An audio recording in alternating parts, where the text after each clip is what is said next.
Subscribe कीजिए royal teacher को education संबंधी न्यूज़ तुरंत पाने के लिए। शिक्षा विभाग के समाचार। सब जगह 50% स्टाफ और शिक्षकों को बुलाया जा रहा है 100%।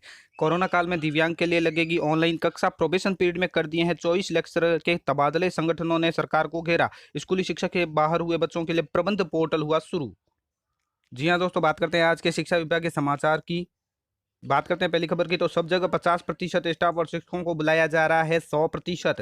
यानी कि 8 जून से अनलॉक के होने के बाद राज्य में सभी कार्यालय में स्कूलों में 50% स्टाफ को रोटेशन के हिसाब से बुलाने के आदेश है, लेकिन शिक्षकों को 100% बुलाया जा रहा है। साथ ही वीकेंड कर्फ्यू में भी शिक्षकों को विद्यालय जाना पड़ रहा है। वहीं शिक्षकों से गैर शैक्षणिक कार्य कराए जा रहे हैं, जबकि शैक्षणिक कार्य भी उन्हें उनके साथ करने हैं। राजस्थान शिक्षक एवं पंचायती राज संघ के प्रदेश वरिष्ठ उपाध्यक्ष शेर सिंह चौहान के अनुसार लॉकडाउन एंड वीकेंड कर्फ्यू में तो उच्च अधिकारियों एवं मंत्रालय कर्मचारियों को 50% बुलाने का आदेश है, जबकि शिक्षकों को 100% बुलाया जा रहा है, जिन्हें प्रतिदिन रोटेशन के आधार पर 50% विद्यालय और 50% फील्ड में काम करने के नाम पर कोरोना के संक्रमण को बढ़ावा दिया जा रहा है। साथ ही कोरोना महामारी के अलावा अन्य गैर शैक्षणिक कार्यों को झोंका जा रहा है। यदि समय रहते शिक्षकों को भी अन्य कर्मचारियों की भांति राहत नहीं दी गई तो शिक्षक आंदोलन की ओर अग्रसर होंगे।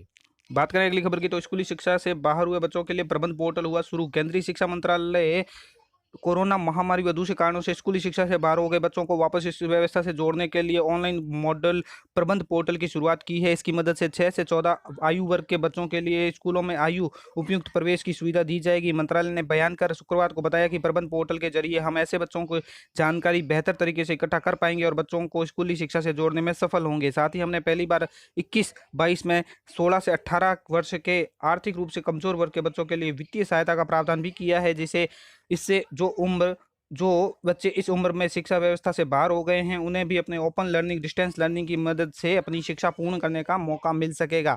केंद्रीय शिक्षा मंत्री रमेश पोखरियाल निशंक ने कहा है कि यह पहल भारत सरकार की समग्र शिक्षा नीति के तहत है। इसके अलावा शिक्षा के अधिकार और नई शिक्षा नीति में भी हमने इस बात पर जोर दिया है कि स्कूली व्यवस्था से बाहर हो गए बच्चों को मुख्य धारा से जोड़ा जाए। कोरोना काल में दिव्यांगों के लिए लगेगी ऑनलाइन कक्षा। शिक्षा विभाग का दावा। इस तरह का नवाचार करने वाला राजस्थान पहला राज्य हो रहा है। नेत्रहीन, मुकबधिर व मानसिक विमंदित बच्चों के लिए ब्रेल व साइन में लगेगी ऑनलाइन कक्षाएं। प्रदेश में 2 लाख से अधिक दिव्यांगों को दी राहत। दिव्यांग शिक्षा में सबसे ज्यादा नवाचार राजस्थान में। शिक्षा मंत्री। नेत्रहीन विद्यार्थियों को ब्रेल से ही मिलेगी वर्कशीट।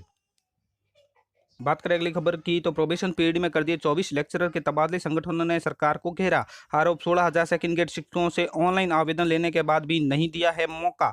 तबादलों को लेकर शिक्षा विभाग एक बार फिर चर्चा में आ गया है। प्रोबेशन काल में कार्यरत व्याख्याताओं के तबादले आदेश शनिवार को सोशल मीडिया पर वायरल हुए। व्याख्याता भर्ती 2018 में चयनित विभिन्न विषयों के व्याख्याता भी हाल ही में पोस्टिंग दी गई है।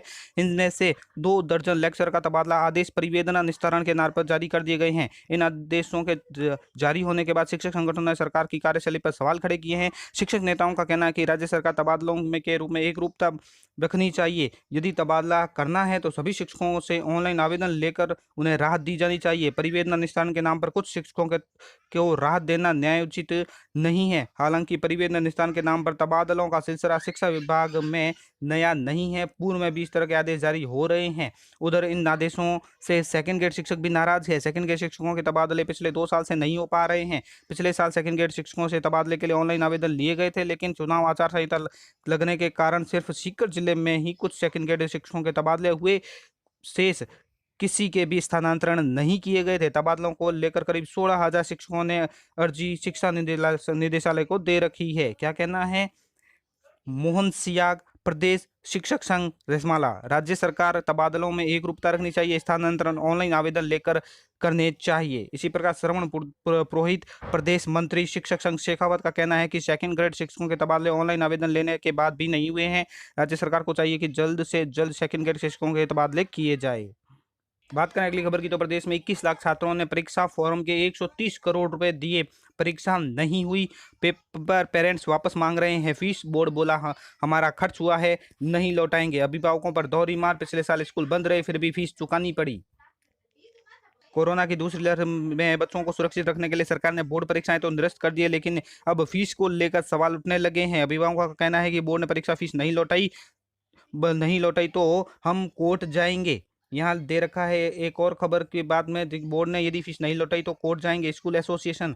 10वीं और 12वीं की परीक्षा नहीं होने की स्थिति में बोर्ड परीक्षा के विद्यार्थियों का परीक्षा शुल्क वापस लौटाना चाहिए। कई स्कूलों में 10 गुना शुल्क के साथ भी फीस जमा करवाई है। यदि बोर्ड ने शुल्क वापस नहीं दिया तो विद्यार्थियों व स्कूलों को न्याय दिलाने के लिए न्यायालय में वाद दायर करेंगे। कोडाराम भादु प्रदेशाध्यक्ष स्कूल एजुकेशन वेलफेयर एसोसिएशन। इसी प्रकार गिरिराज खेरीवाल प्रदेश समन्वयक रेशा, क्या कहना है? 10वीं और 12वीं की परीक्षा के शुल्क के रूप में 21 लाख स्टूडेंट से करीब 130 करोड़ रुपए वसूले गए। बोर्ड की परीक्षा शुल्क वापस लौटाना चाहिए, अन्यथा राज्य सरकार किसी भी फंड में राशि जमा करा दे।